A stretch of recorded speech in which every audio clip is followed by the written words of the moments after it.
In the future, for one night a year, all crimes are legal. This is your emergency broadcast system. At the siren, all emergency services will be suspended. But one family accidentally encounters a fugitive. Our target for this year's Purge is hiding in your home. You have 1 hour to find him and give him to us, or we'll kill all of you. They must fight for their lives and survive the night in The Purge. Hi, I'm Brenna. I'm Sharlette. And I'm Kevin, and we're here to talk about The Purge. We've all just seen it. Yeah, so first I'd like to introduce Sharlette Hambrick to the show. Thank you for being here. Thank you, guys. I'm with Entertainment Tonight, and I am so honored to be here. And since you're our guest, why don't you start us off? Well, I'm going to start with James Demonaco, both writer and director. And usually when it's a writer-director, you think there's going to be one vision. Right. In this particular case, that didn't happen, unfortunately. It was an amazing premise with horrible execution, but an amazing viral marketing campaign, Sure. I have to say, on the part of the studio. The posters all over the city, the billboards, everything online. I was really excited because of the premise. And then I go to see it, and the premise isn't really explored. There's no commentary, and the premise is used as another excuse as to why the cops can't come help in a home invasion.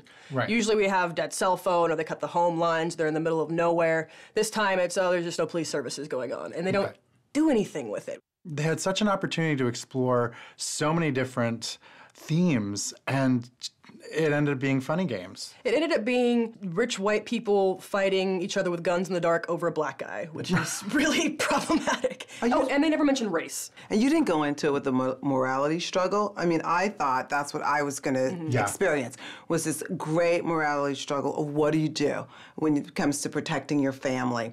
This film was just all over the place. It felt like it was 5 different writers, corny dialogue. The execution in general reminded me of the 2008 Strangers. Yes. A lot of similarities there. Yeah. So there was an original premise, but not necessarily an original execution. And what's interesting that you say that you bring up The Strangers, and a lot of people who haven't seen the movie are thinking it's going to be like that. They're like, oh, the creepy masks. But the weird thing is that the villain is shown, his face is shown at the beginning. He's wearing a prep school outfit, so you know who he is already. Whereas The Strangers, at least, there was some mystery about who they were. Here, you're like, it's the prep school kids trying to kill the black guy. We only have one character who actually thinks any of it is wrong, and it takes place in 2022. It's only 10 years in the future. It takes a lot more time than 10 years to condition people into thinking that murder is okay one day out of the year. And on top of that, all crime is legal. All of it. Yet the only thing that people seem to be doing is murdering. And then you have this group of guys wearing masks who are out hunting a homeless black guy because they think that he's what's wrong with society. If you don't deliver him by the aforementioned time, we'll release the beast on him and on you. And we can enter any home we want, and we will want. Don't force us to hurt you. We don't want to kill our own. What did you think about Ethan Hawke, who stars in this movie? High expectations. He had worked with this director before. This was the 3rd time that they had worked together. I mean, even Ethan Hawke could not save this script. He's good at what he does. It's just nothing special. The character isn't, and it's problems with the script. None of these characters are very in-depth, so even if they play them well, you still don't really care about them. I think he's just trying to get into a different type of genre to get, to kind of reestablish his career, because he did this horror and lately. the other horror movie, so it seems strange. Dad, are you sending him outside? No, all right? You're gonna go hide in the basement, and you're not gonna come out for anybody, all right? Okay. You got that, you're a good boy. All right, go. You just gave our son a gun. You want to tell me what the hell we're doing? We're gonna fight.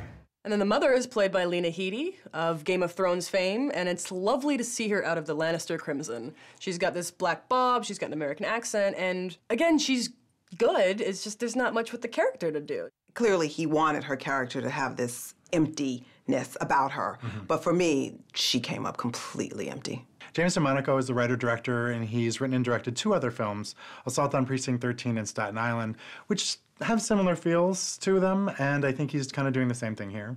Some of the scare tactics were a little cheap, It was kind of the jump stuff, but I didn't feel any suspense at all. It was standard horror directing. There was loud noises and, oh, there's somebody behind you, and all these kind of things that we're used to. It was very gimmicky, but it worked. People in the theater jumped. I heard somebody scream behind me at one point, but it's nothing new. It's standard horror fare. That's why I have to say it was so disappointing on so many levels, because he could have taken a young audience, which traditionally goes to see these types of movies, and really got some dialogue on some serious issues with regards to bullying and violence and so forth, and the haves and the have-nots, and absolutely. Yeah, all the missed dialogue. opportunity. Absolutely. The Purge is a weak execution of what could have been an excellent debate. Stream it. The premise of The Purge sounds promising, but it's appallingly and problematically executed. Skip it. Despite an interesting but unbelievable premise, this is an unnecessary film that made me queasy and it made me feel icky. I say, skip it. All right, well, our votes add up to half a ticket, which is a skip it for The Purge. Let's purge it from our memories, guys. Purge. Cheers. I went to an all-girls school where you wear a uniform. The first thing that every girl at that school did when they got home was get out of the uniform. Support for Just Seen It comes from Acorn Media, distributors of Midsummer Murders, a hit detective series set in a quaint British village.